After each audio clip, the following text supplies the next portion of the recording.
போட்டிருக்கு. அப்போ ஒரு 14 ஏஜுக்குள்ள தான் இருந்திருக்கும்னு நினைக்கிறேன். அந்த சின்ன பெண் இந்த நாகமான் வீட்டில் என்ன செய்யறா, நாகமானோட ஒய்ஃபுக்கு வேலை செஞ்சுக்கிட்டு இருக்கா. அடிமை மாதிரி வேலை செஞ்சுட்டு இருக்கா. எப்பயுமே யுத்தத்தில் ஜெயிச்சுட்டு அவங்க என்ன செய்யணும், ஜெயிச்சவங்களுக்கு கீழே அவங்க அடிமையாக தானே இருப்பாங்க. அடிமைன்னா என்ன வேலை சொன்னாலும் செய்யணும். அவங்க காலையிலேருந்து நைட்டு வரைக்கும் அவங்க என்ன வேலை சொல்கிறாங்களோ செஞ்சுட்டே இருப்பாங்க. அவங்களுக்கு சம்பளம் கிடையாது.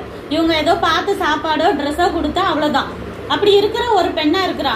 அவள் அவங்க சொந்த ஊரில் எப்படி இருந்தான்னு போடப்படல. ஒருவேளை அவள் நல்ல வசதியாக இருந்திருக்கலாம், நல்ல ஒரு அம்மா அப்பாவுக்கு நல்ல பிள்ளையா இருந்துட்டு நல்ல ஜாலியாக இருந்திருக்கலாம், அவளுக்கு நினச்சதெல்லாம் கிடைச்சிருக்கலாம். ஆனால் இங்கே எப்படி இருக்கா, அந்த பிள்ளை அடிமையாக இருக்கிறா.